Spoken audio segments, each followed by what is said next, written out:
Querido Padre que estás en los cielos, qué alegría es tener este privilegio de llegar a este lugar para alabar tu nombre, para disfrutar de este día sagrado, Señor, y saber que en este lugar contamos con tu presencia.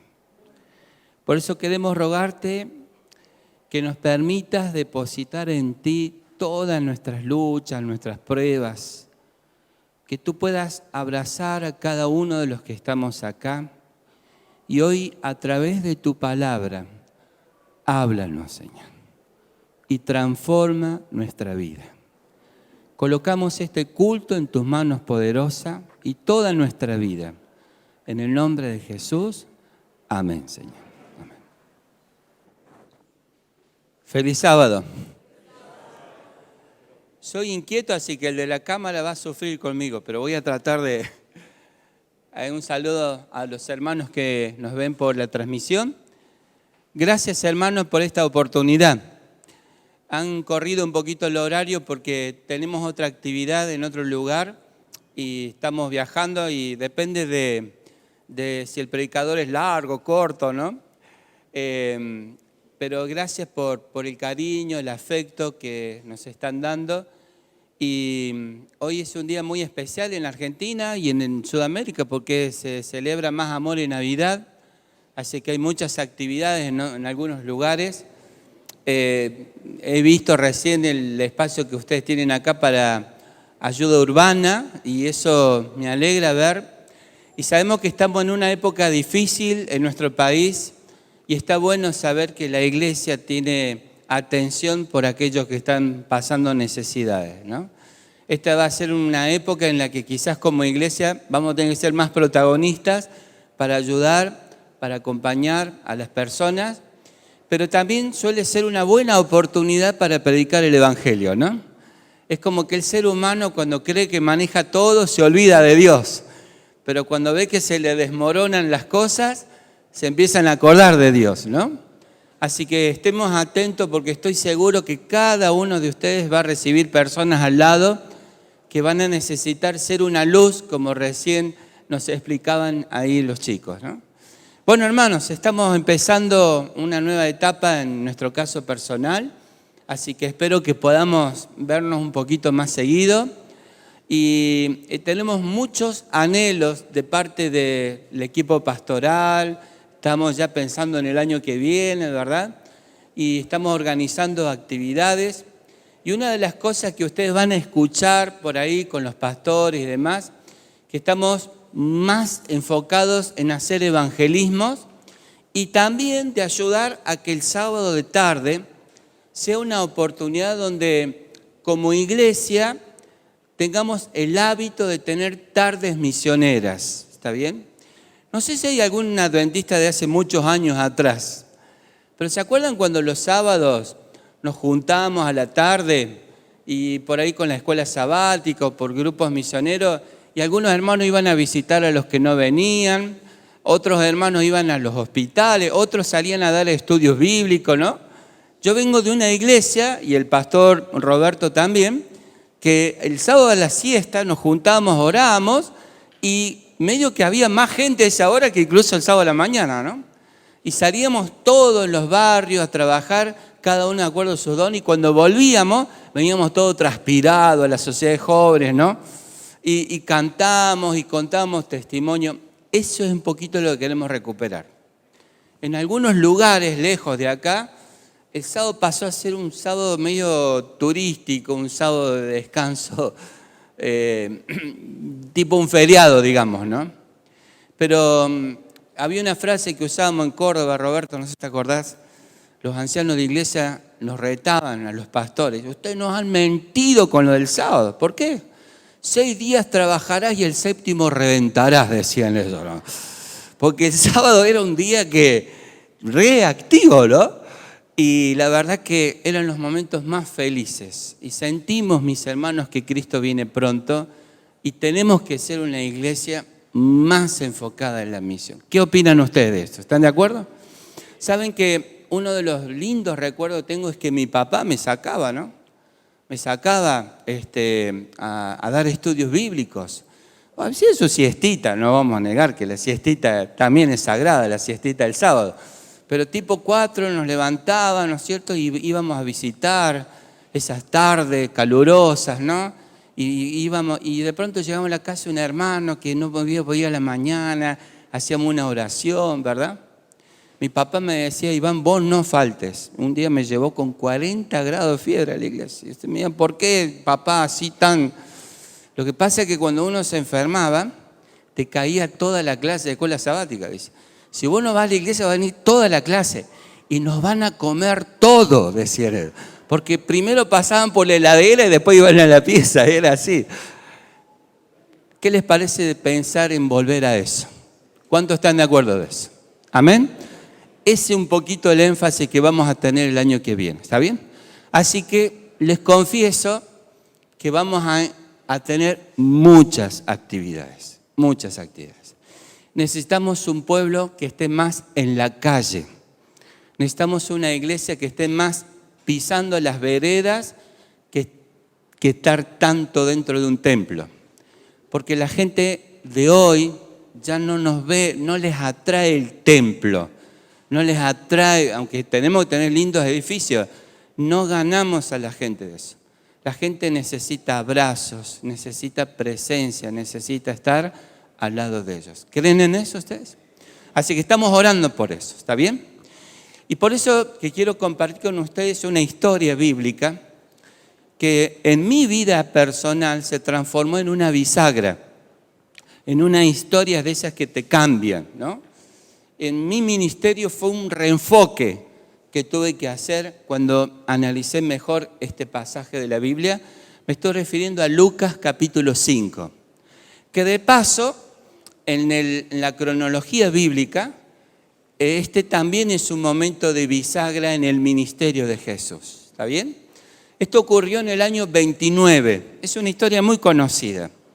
Cristo empezó su ministerio a fines del año 27. Ustedes saben, terminó su ministerio a mediados del año 31. Pero en ese año ya había transcurrido un año en que Jesús había sido conocido, especialmente en la zona de Galilea. Pero a partir de este incidente cambia su forma de trabajar. Porque antes como que él hacía todo.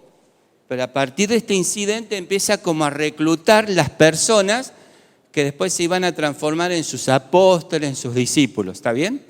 Por eso es una historia bisagra. Yo quiero invitarlos a compartir algunas enseñanzas que nos deja esta historia, ¿no? Vamos a leer desde el versículo 1 al versículo 3. Dice: aconteció que estando Jesús junto al lago de Genesaret, el gentío se agolpaba sobre él para oír la palabra de Dios. Y vio 2 barcas que estaban cerca de la orilla del lago, y los pescadores, habiendo descendido de ella, lavaban sus redes.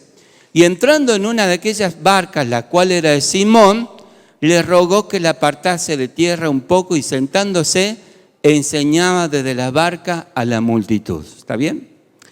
Yo quiero aclarar, por las visitas que tenemos, que cuando Jesús predicaba de la barca no lo hacía porque se quería alejar de la gente, sino que era un método natural que tenía Cristo para tener un equipo de amplificación. A mí me gusta remar, tengo un botecito, así que por ahí salgo. Y vi algunos lugares lindos acá en Tucumán, así que por ahí me van a ver con la piragua dando vuelta por ahí, ¿no? Y en el agua se amplifica la voz. No sé si a alguno le gusta estar adentro del agua, ¿no? Entonces Jesús se paraba desde un lugar y ahí él predicaba en las playas o usaba los montes también. Dice la Biblia que él alzaba la vista, significa que él se ponía abajo para que la gente lo escuchara. Y así uno entiende cómo es que hacía Jesús para hablarle a 4.000, 5.000 personas sin un equipo de audio como el que usamos nosotros, ¿está bien? Era un equipo de audio natural que tenía Cristo, ¿está bien? Pero quiero pedirles, por favor, que prestemos atención a un detalle. ¿Quién era el dueño de esa barca? ¿Quién era el dueño? Simón, que nosotros lo conocemos a Simón como Pedro, Simón Pedro, ¿está bien? ¿Qué imagen tenemos de los apóstoles nosotros? Cuando yo era chico y empecé a conocer la iglesia, las películas o las actividades o las imágenes que me representaban a los apóstoles me los pintaban a todos como personas grandes, adultas, algunos un poquito canosos, ¿verdad? Y algunos que le faltaba algo acá arriba, y me los imaginábamos así. Pero después cuando fuimos a estudiar nos dimos cuenta que no era tan así. En el año 29, ¿cuántos años tenía Simón? Simón murió en el año 65, se calcula que tenía 60 años cuando él murió, porque él no murió de viejito, sino murió martirizado, ya era grande, y en aquella época 60 años era ya una edad muy adulta, ¿no? Entonces, si tenía unos 60 años en el año 65, ¿cuántos años tenía en el año 29, que es cuando pasa este incidente? ¿Cuántos años tenía? 24. ¿Les cambia la imagen de Simón Pedro imaginándolo como un muchacho de 24 años? ¿Sí o no? ¿Les cambia? ¿Y cuántos años tenía Juan? Que era otro de los que participan de esta historia. Él murió después del año 100, porque en el año 100 escribió el Apocalipsis, después escribió las cartas y después escribió el Evangelio, que fue de San Juan, que calculan que fue en el año 105. ¿Cuántos años tenía Juan? Pongamos que murió a los 95 años, a los 90 años. ¿Cuántos años tenía? Y algunos dicen que tenía entre 14 y 17 años en ese momento. ¿Les cambia la imagen de un apóstol de 17? ¿Les cambia o no les cambia? Uno empieza a darse cuenta porque había algunas reacciones, ¿no? De ellos, ¿no? Pero esto es raro en la Biblia. ¿Cuántos años tenía Josías? 8. ¿Cuántos años tenía Daniel? 18. ¿Cuántos años tenía Jeremías? El comentario bíblico habla de 14 años cuando recibió el llamado. ¿Cuántos años tenía María? Y se calcula que entre 14 y 15 años cuando fue llamada a ser la madre de Jesús. ¿Cuántos años tenía Elena de White cuando recibió la primera visión? 17 años. ¿Por qué les cuento todo esto? Porque en la Biblia la juventud no es vista como los colaboradores, sino como los protagonistas. Y muchos pensamos que en el tiempo del fin los jóvenes van a hacer una tarea muy grande para terminar la obra. Por eso estamos planificando con el equipo de pastores que en septiembre de este año la campaña la vamos a hacer con los jóvenes. ¿Amén? Chicos, los necesitamos. Necesitamos porque el lenguaje de la gente de hoy en día ustedes la dominan. ¿Está bien? Yo todavía no sé manejar Facebook, ustedes dominan todo eso. Pero necesitamos colaboración, necesitamos protagonismo. ¿Está bien? Y yo creo, mis hermanos, que necesitamos que no. Y quiero pedirte, papá, vos tenés que hacerte cargo de tu hijo. Tenés que cuidarlo porque este chico tiene que ser un instrumento de Dios. No solo tenés que pensar en traerlo a la iglesia, no. Vos tenés que mirarlo como un siervo del Señor. Amén. Cristo viene pronto. Por eso me gusta esta parte de la historia. ¿Está bien? Otro detalle de la vida de los apóstoles. Algunos tienen la imagen que los apóstoles eran casi unos desocupados, que vivían del aire, como que no hacían mucho, ¿no? ¿Quién era el dueño de la barca? ¿Qué significa que Simón Pedro sea dueño de una barca? Simón Pedro, con sus 24 años, era un empresario. Ser dueño de una barca era como ser un empresario con empleados. Y ustedes, bueno, pero él no sabía leer y escribir bien. Sí, como la mayoría de la gente de aquella época. No sé si conocen gente que logra mucho sin tanto estudio. ¿Cómo son esas personas? Y esa persona no trabaja 8 horas, ¿no? Fíjense que la Biblia dice que él había pescado toda la noche y a la mañana, ¿qué estaba haciendo? Remendando, estaba trabajando, ¿no? Era un hombre activo.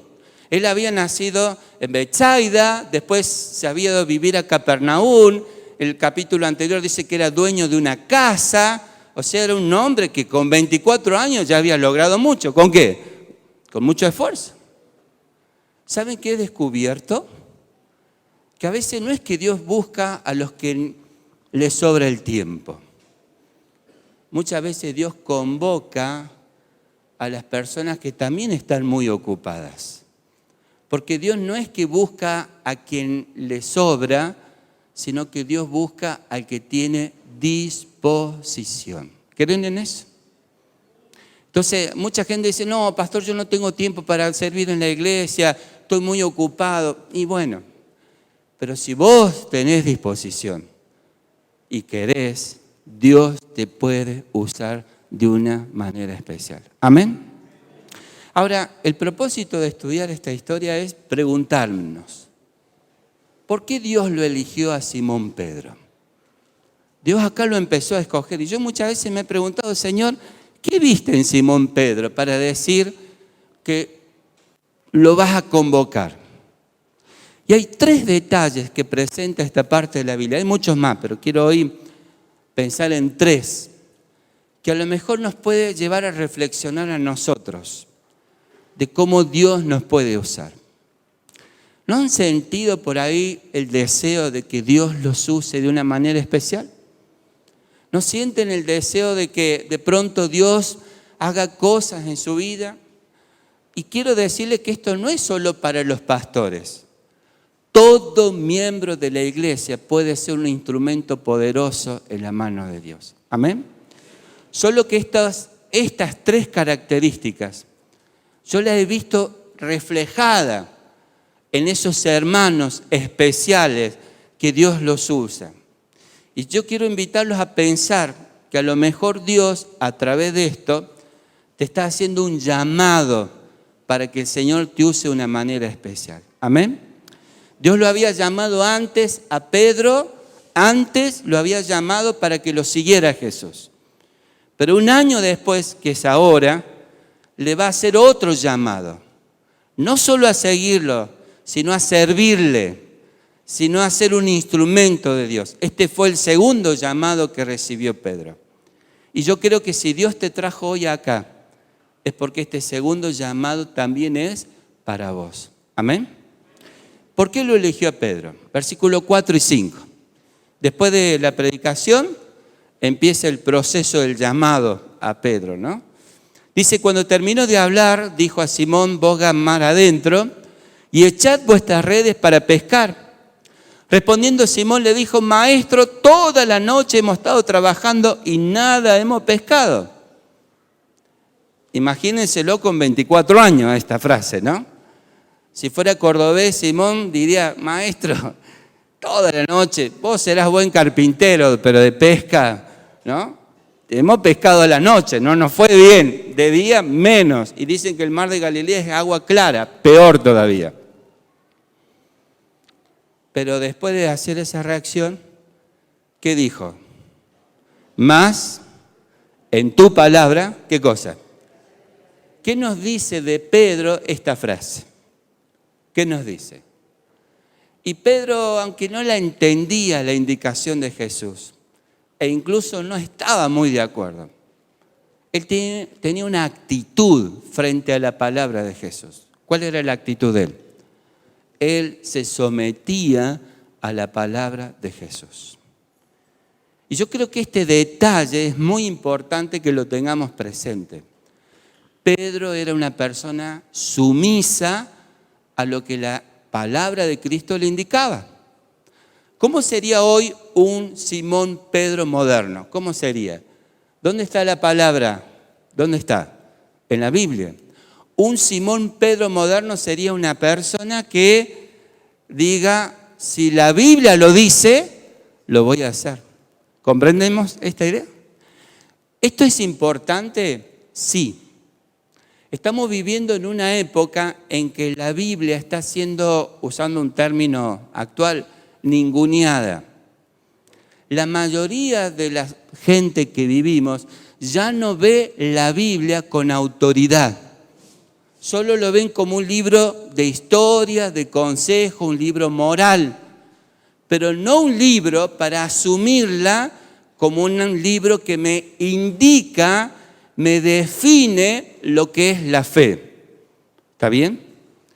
Como que solo son sugerencias. Y no, Simón Pedro decía, en tu palabra lo voy a hacer.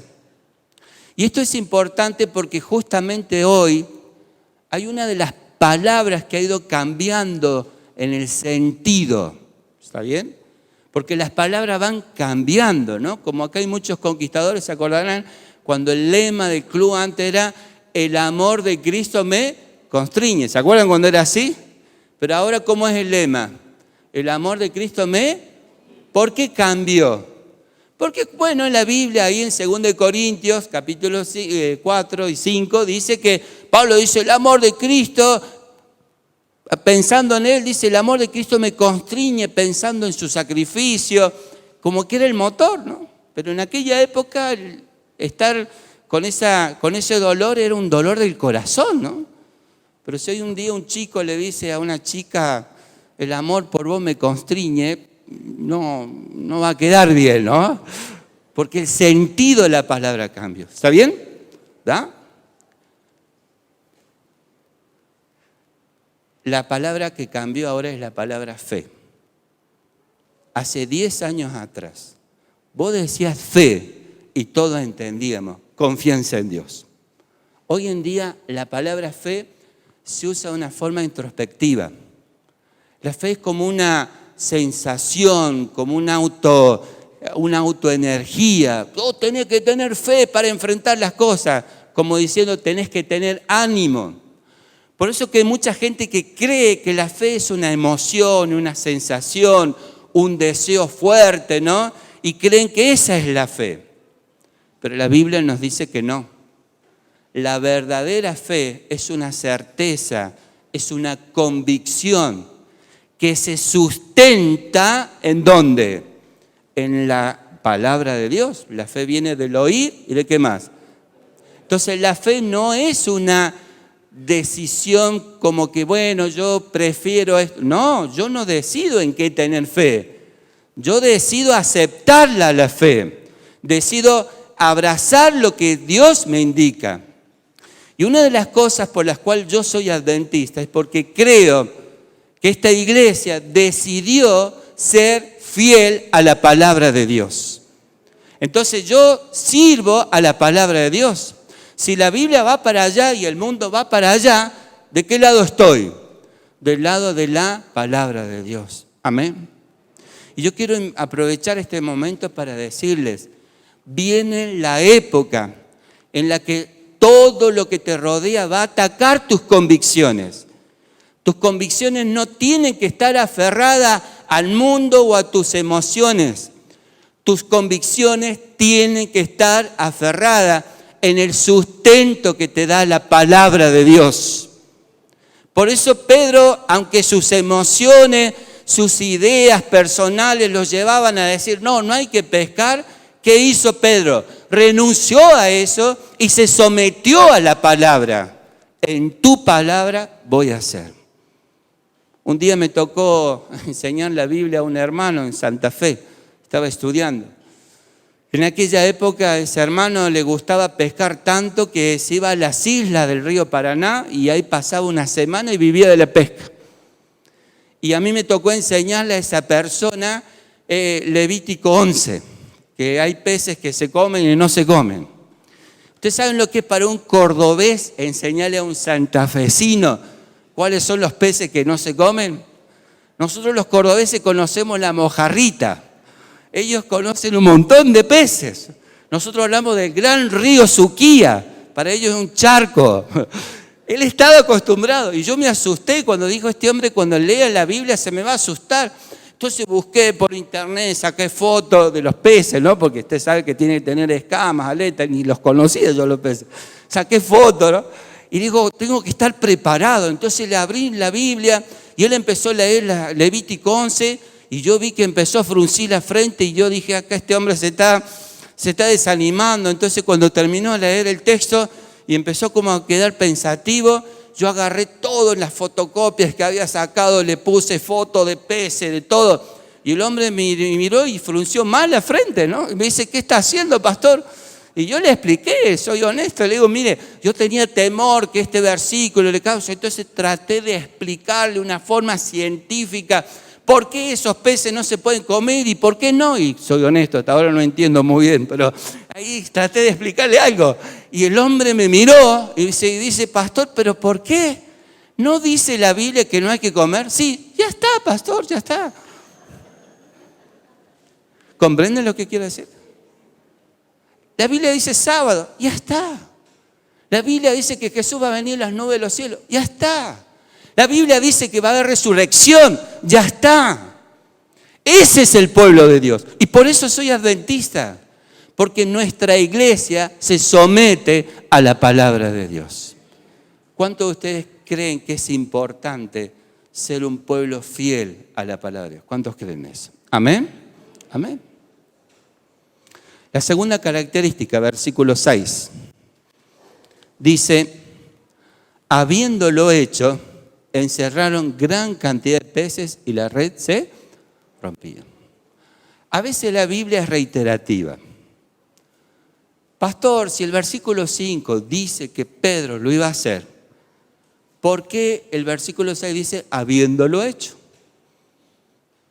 En redacción no quedaría bien eso, ¿no? En Córdoba hay una frase que usamos mucho.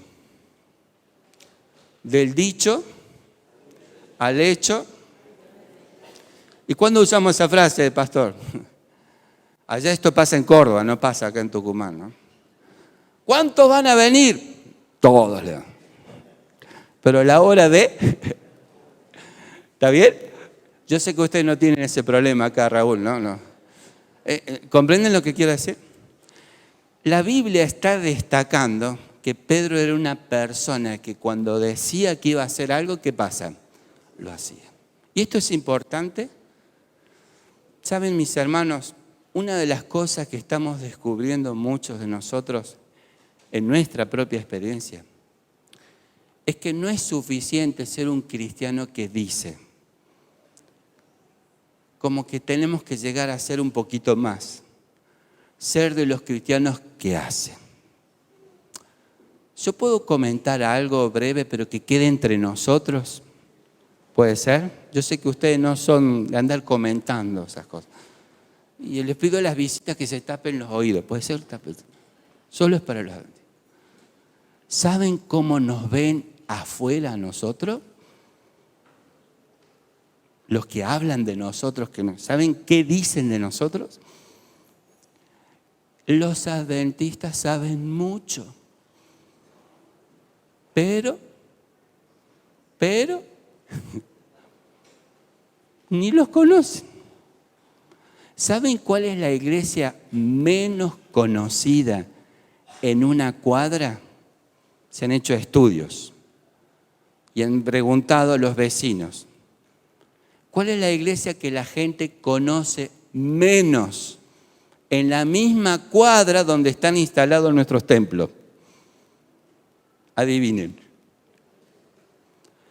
Porque tienen la imagen que somos personas muy teóricas. Tenemos mucho conocimiento. Pero a la hora del hacer, son pocos los involucrados. Yo sé que esto pasa en Buenos Aires, en Córdoba, acá no. Pero yo quiero decirte que Dios busca personas de acción.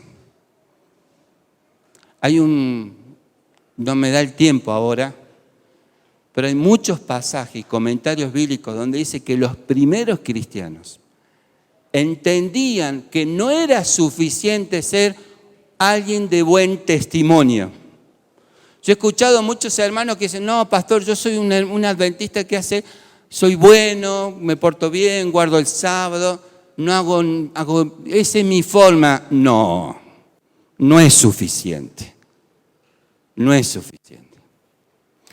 Fíjense, ¿cuándo se produjo el milagro? ¿Cuando Pedro dijo que lo iba a hacer o cuando lo hizo? ¿Comprenden? ¿Cuándo se abrió el Mar Rojo? ¿Cuando estaban sentados esperando o cuando dijo avancemos? ¿Cuándo se abrió? ¿Cuándo se abrió el río Jordán? Cuando los sacerdotes entraron al agua y empezaron. Dios actúa con las personas de acción.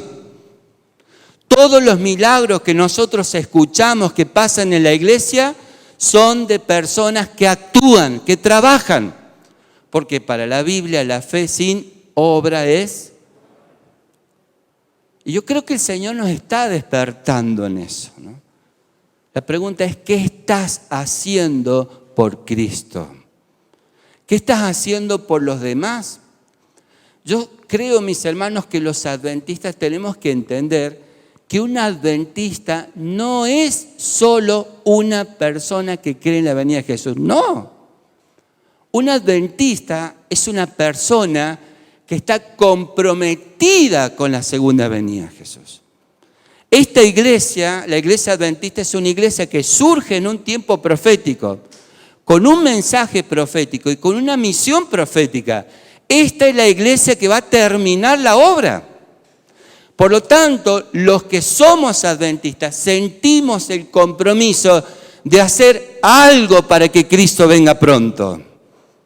Y yo quiero decirte que no es suficiente que creas que no, Dios quiere que hagas algo. ¿Cuántos sienten que es importante hacer algo por el Señor? ¿Cuántos sienten? Amén. Pero ustedes son de los que dicen o de los que hacen. ¿Comprenden? ¿Querés sentir el poder de Dios en tu vida? ¿Querés sentir que Dios te hace protagonista de milagro? Anímate a servirle al Señor. Amén. La tercera característica es un poco rara. El versículo 7 dice que Pedro empezó a llamar a los pescadores, le empezó a decir porque la pesca fue tan grande que dice que 2 barcas se llenaron de peces y se hundían. Yo no sé cuánto, ¿no? Pero el versículo 8 dice que Pedro hizo algo raro. Hizo algo raro, ¿no? Raúl, te voy a hacer una pregunta. ¿En dónde trabajas, Raúl? ¿Dónde trabajas? Trabajo haciendo flete para granito. O sea, sabe lo que es el dinero entonces. Raúl, si viene alguien y te regala 10 millones de pesos, aunque no es mucho ahora, pero vamos a hacer de cuenta que ya no hice el cálculo actual, pero 10 millones, alguien te regala 10 millones de pesos, ¿cómo tratarías a esa persona? Oh, como un rey. ¿Qué significa eso? A ver, describímelo. No, con mucho agradecimiento, tratándolo de la mejor manera y siendo agradecido por sobre todo. Muy bien, muy bien. Como un rey, pero bastante bien, espiritual. Usted, hermano, si viene alguien y le regala 10 millones de pesos, ¿qué haría? Saltaría de alegría y agradecería mucho. A la persona. ¿Y qué le haría a la persona que le regala? Y le brindaría lo mejor. Muy bien. El problema de ustedes es que están muy espiritualizados. Si a mí me regalan 10 millones de pesos, yo lo abrazo, les lustro los zapatos, lo cuido, todo, porque por ahí tiene otros 10 guardados, ¿no? Pero no hizo eso. Yo no sé cuánto fue la pesca, pero tiene que haber sido un buen dinerito, ¿no? Unas cuantas boletas de luz podrías haber pagado con esa pesca, ¿no? Hundir 2 barcas, unos cuantos peces. Yo creo que me quedé corto con los 10 millones. Fue una pesca interesante. Pero ¿qué hizo Pedro? Versículo 8. ¿Qué hizo Pedro? Apartate de mí, que soy ¿qué? ¿Qué le pasó a Pedro? ¿Por qué actuó de esa forma, Pedro? Sí, puede ser que no se sintió. Algunos comentarios dicen no se sintió porque como el versículo 5 dudó. Otros dicen, no, Pedro quedó choqueado porque vio un milagro y todos quedaríamos asombrados, ¿no? Pero Pedro ya había visto varios milagros. En la casa de Pedro Jesús había hecho muchos milagros, incluso ya había curado a la suegra. ¿Qué pasó en este caso? ¿Qué pasó? ¿Quieren que les explique cuál es la diferencia? ¿Está bien? Gracias, Roberto. ¿Dónde estaba Pedro en los otros milagros de Jesús? ¿Dónde estaba Pedro? ¿Comprenden? Jesús hacía un milagro y ¿qué hacía Pedro? Qué grande que es Jesús, qué capo que es Jesús. Esto hacía Pedro. Jesús un genio, ¿no? Eso hacía Pedro. Iba y curaba a un ciego y ¿qué hacía Pedro? Así estaba. No sé si cuando curó a la suegra hizo lo mismo, pero en todos los otros casos estoy seguro que él aplaudía, estaba ahí. ¿Comprenden? Ese era Jesús, ¿está? Perdón, ese era Pedro. Pero en este milagro, gracias, en este milagro, ¿quién remó? ¿Quién tiró la red? ¿Y quién la sacó llena de peces? Ah, hay una diferencia. Este es el primer milagro que Jesús hace, Él hace el milagro, pero a través de sus discípulos. ¿Comprendemos la diferencia? En los otros milagros era Jesús el que actuaba, pero en este milagro era Pedro. Y bueno, yo me imagino que Pedro habrá dicho, bueno, vos Jesús haciendo milagros, sí, vos sos Jesús, Jesús es Jesús. Yo soy Simón Pedro, soy un boca sucia, un impetuoso. Imagínense en esa noche que no había pescado nada, esto le hablo a los muchachos, toda la noche tirando la red, sacándola vacía toda la noche, y viene la cuenta de la luz, viene la cuenta y no pasa nada, y viene mi ley, y viene los impuestos, y no pasa nada. Y yo me imagino que algún gusanito habrá salido, ¿no? Habrá salido, y después de esa noche cargada de tantas tensión, viene Jesús y te usa, y de pronto el poder de Dios cruza por tu vida para hacer un milagro. Entonces, vos Jesús, sí, vos sos Jesús, vos sos puro, vos sos santo, está bien que Él haga bien, pero yo soy un pecador. ¿Saben que yo lo entiendo a Simón, Pedro? A mí una vez me llamaron a las 3 de la mañana para ir a atender uno de esos casos que los pastores nos queremos ir. Una gurisa de unos 15 años que se había puesto de novio con un chico que no era dentista, y la mamá practicaba cosas raras en un barrio muy humilde. De pronto empezó a vivir cosas y experimentar cosas tan feas. La habían llevado a un psiquiátrico y el psiquiátrico la habían echado porque no la podían sostener. Y eso de las 3 de la mañana me llamaron, venga pastor, y yo fui a ese lugar y abrimos y entramos en una pieza muy humilde y estaba ahí la chica que cuando nos vio empezó a gritar de una forma terrible, y con el otro anciano que fuimos nos arrodillamos, él le sujetó la pierna, yo los hombros, yo ponía mi brazo porque algo pasaba que como que se levantaba, se elevaba, no era una convulsión, era algo más raro, se levantaba cuando pegaba con su cabeza contra la pared. Entonces yo puse ahí para que cada vez que cabeceara no se lastimara. Y era menudita, pero entre los dos que éramos grandotes, no logramos sujetarla. Y estábamos ahí arrodillados en la cama teniéndola. Cuando lo logramos sujetar, el anciano que venía conmigo dice, pastor, empiece. Y yo lo miré y le digo, ¿a qué? No sé si vos estudiaste sobre eso, yo no. Y este hermano me dice, pastor, usted tiene que orar fuerte, con autoridad. Y yo le hice caso y empecé a orar y a orar con fuerza, con autoridad. Pero de pronto mi voz empezó a bajar y empecé como a decir las cosas más bajito. Y ahí me di cuenta que el anciano me observaba y me dice, pastor, dice, no afloje, ¿eh? Y yo lo miré y él se dio cuenta de lo que me pasaba. Inmediatamente empecé a orar. En mi cabeza empezaron a cruzar todos los pecados que hice en toda mi vida. Y saben que llegó un momento que me empecé a asustar. Porque yo decía, ¿cómo puede ser que esté acá si soy un pecador? Hasta llegué a sentir culpa que porque yo soy un pecador, Dios no haga un milagro con esa chica. Me sentí mal, me quería ir. Cuando este hermano me miró y me dijo que no aflojara, es como que dije, no, yo soy un siervo del Señor.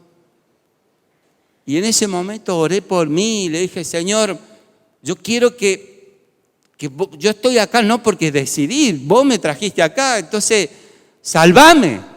Primero oré por mí, ¿no? Y dos pensamientos cruzaron en ese momento. La sangre de Cristo me limpia. Y la otra frase famosa, el camino a Cristo, que dice, tú debes creer que eres perdonado no por lo que sientes, sino porque Dios lo ha prometido. Tú tienes que creer en la promesa de que eres perdonado. Entonces en ese momento entendí que mi fe no tiene que ser emocional, tiene que ser por convicción. Y cuando empezaron a llover esos pensamientos, yo decía, Señor, la sangre de Cristo ya me perdonó. Ya me perdonó, pobre anciano, no sé qué entendía, porque oraba por la chica, oraba por mí, era una mezcla esa oración. Pero ese día hubo 2 milagros, el de la chica y el mío. Yo no soy pastor por no ser pecador. Yo soy pastor a pesar de ser pecador. Muchos hermanos me dicen, pastor, yo no sirvo en la iglesia, no colaboro, no doy estudio porque no estoy capacitado. Mentira. En el fondo, muchos de ustedes no se animan a servir a Dios porque se sienten pecadores. Tienen mal genio. Hay cosas que todavía no han hecho bien. Hay doctrinas en su vida. El sábado por ahí no lo están guardando bien. Hay algunos hermanitos que todavía no están dando el diezmo. Estoy hablando de otros lugares, ¿no? Todavía hay algunas malas palabritas que se me escapan. Todavía hay algunos pensamientos dando feos que están dando en la cabeza. Y claro, viene el pastor y dice, vamos a dar estudio bíblico. Y vos decís, no, yo no estoy capacitado. Una abuelita que no sabía leer y escribir fue la que nos dio el estudio bíblico a nosotros. Después nos enteramos que no sabía leer. Pero ella abría la Biblia, nos hacía leer. Y esa mujer que no sabe leer y escribir ganó más de 40 almas en la iglesia donde yo vengo. ¿Entienden lo que quiero decir? No es un problema de capacidad. Dios nos usa. Pero tenemos que aceptar que Dios nos usa. Aunque soy un pecador, Dios nos usa. ¿Qué le dijo Jesús a Pedro cuando él dijo, yo soy un pecador? ¿Qué le dijo? ¿Qué le dijo? Versículo 10. ¿Qué le dijo? Hoy, Pedro, qué pena que sos un pecador. No, Pedro, chao, fuiste. ¿Así le dice?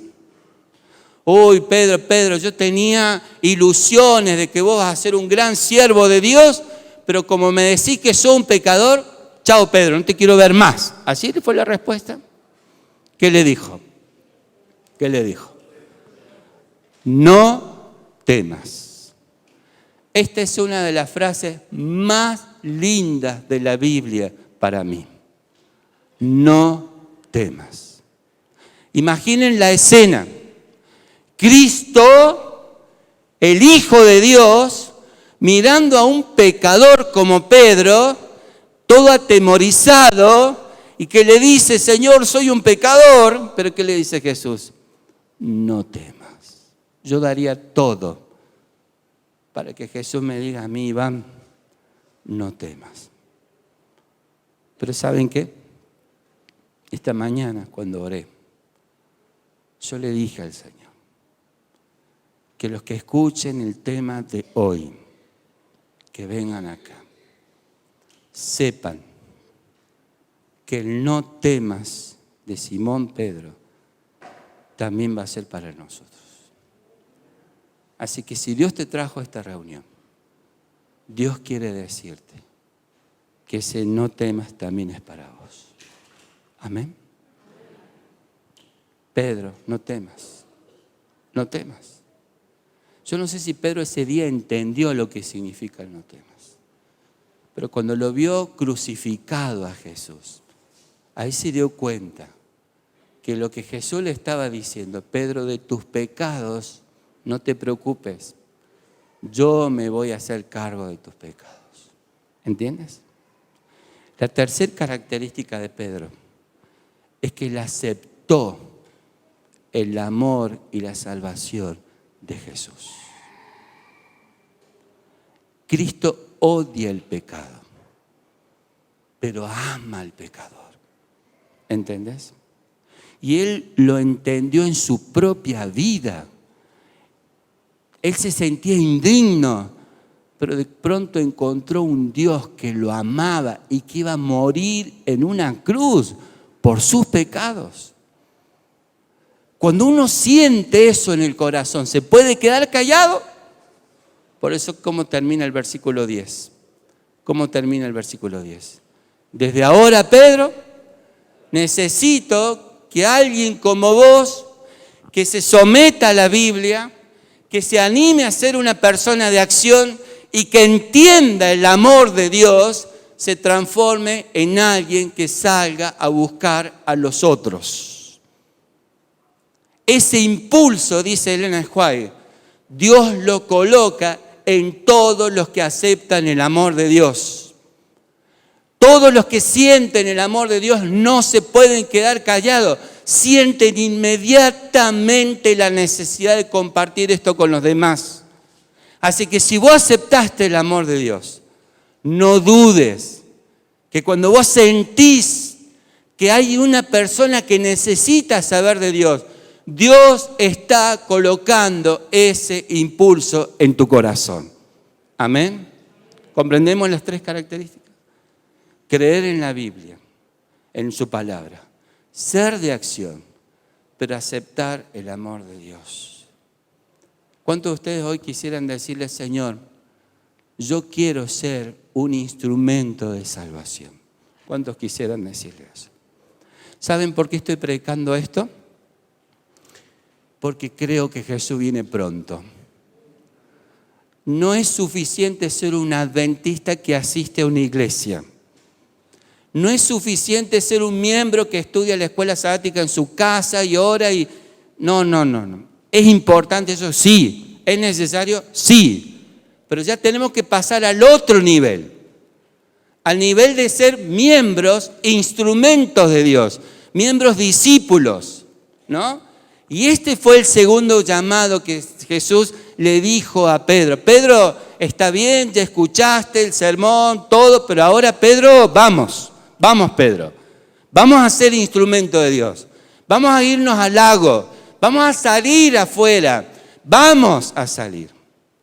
¿Saben que otra persona recibió el mismo llamado muy cerca de ese tiempo? Nosotros lo conocemos como el joven rico, ¿no? Otra persona de buena posición, ¿se acuerdan? ¿Y qué pasó con el joven rico? ¿Aceptó la invitación a seguir? No, se quedó. ¿Por qué? Y porque prefirió la comodidad de esta vida.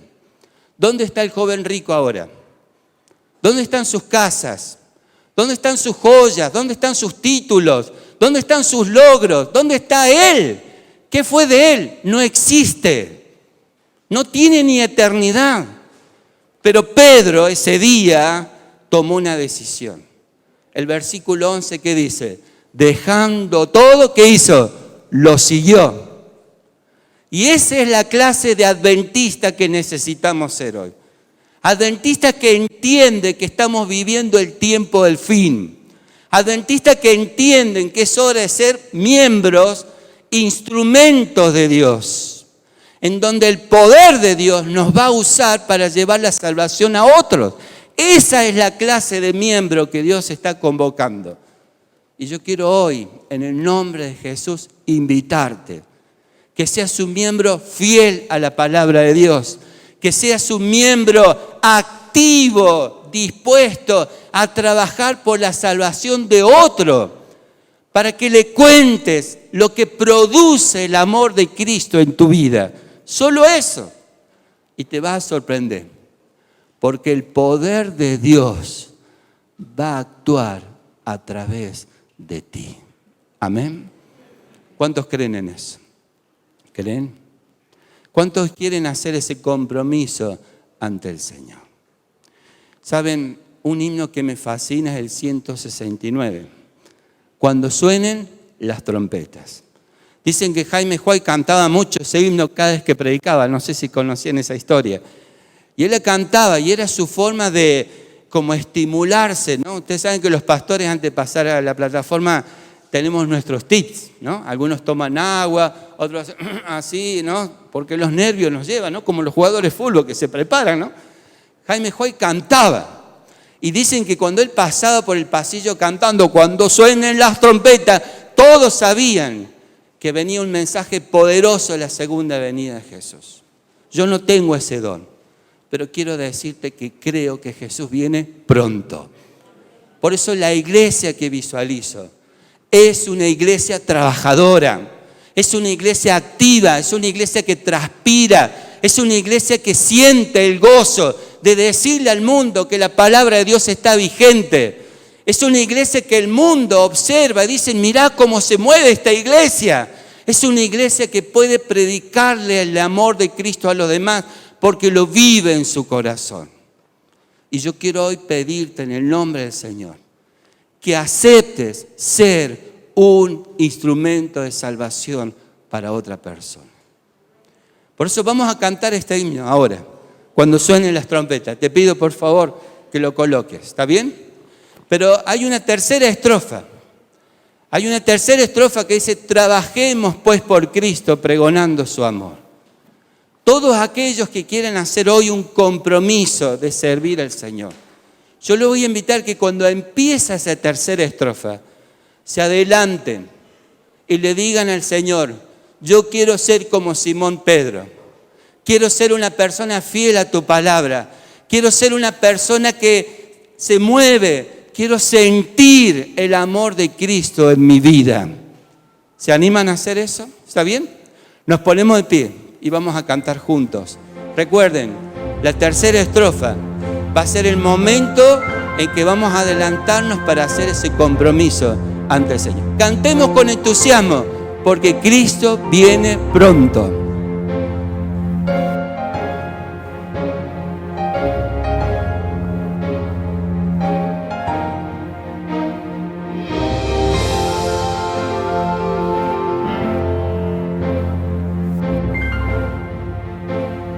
Cuando suene la trompeta en el día del Señor, su esplendor y eterna claridad veré. Cuando lleguen los salvados ante el mano redentor y se pase lista, yo responderé. Cuando allá se pase lista, cuando allá se pase lista, cuando allá se pase lista, y mi nombre llame, yo responderé.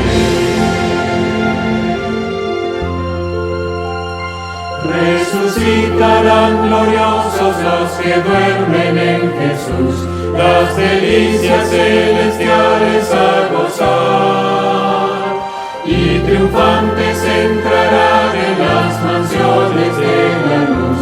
Para mí también habrá un dulce hogar.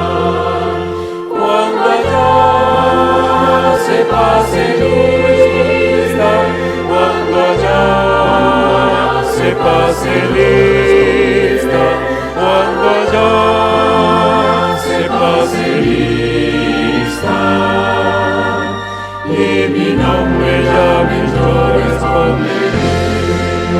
Todos los que sientan el deseo de servir al Señor, los invito a adelantarse a hacer ese compromiso. Trabajemos pues por Cristo pregonando su amor, mientras dure nuestra vida terrenal.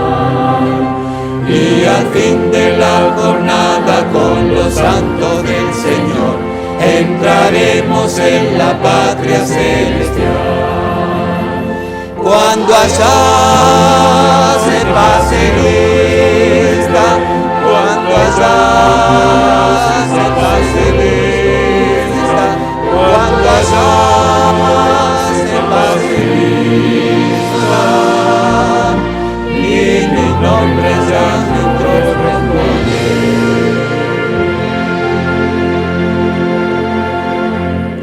Querido Padre que estás en los cielos, hoy desde acá de la iglesia de Tucumán Centro, queremos rogarte que Cristo venga pronto, Señor. Por eso queremos colocarnos en tus manos. Y hoy, Señor, queremos decirte que creemos en tu palabra y queremos ser miembros fieles a tu palabra, Señor. Queremos ser miembros de acción. Queremos salir a la calle, queremos encontrarnos con las personas que te necesitan, Señor. Y hoy también Queremos renovar ese amor que tú tienes en nosotros, Señor, y confiar en ese amor. Por eso hoy, con humildad te decimos que somos pecadores. Pero te rogamos, Señor, que lo que le dijiste a Pedro también sea para nosotros. Queremos no temer, porque confiamos en el sacrificio y en la salvación de Jesús. Pero al entender eso, Señor, sentimos el gozo de la salvación. Y sabemos que al lado nuestro hay gente que necesita de tu amor.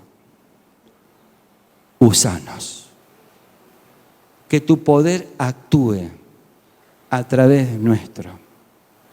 Y que nos ayudes a ser una iglesia no solo que espera, sino que apresura tu venida, Señor. Coloco a cada hermano, especialmente a los que se han adelantado, para que salgan de este lugar con la firme convicción que hoy tú los llamaste a ser instrumentos. Que salgan de este lugar con la seguridad que vale la pena ser leal a tu palabra.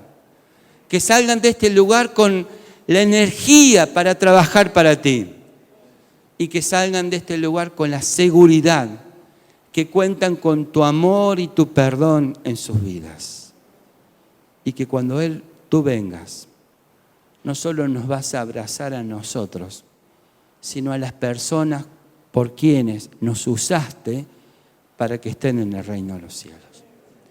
Coloco a cada hermano y a toda esta iglesia en tus manos poderosas. En el nombre de Jesús. Amén, Señor. Maranata.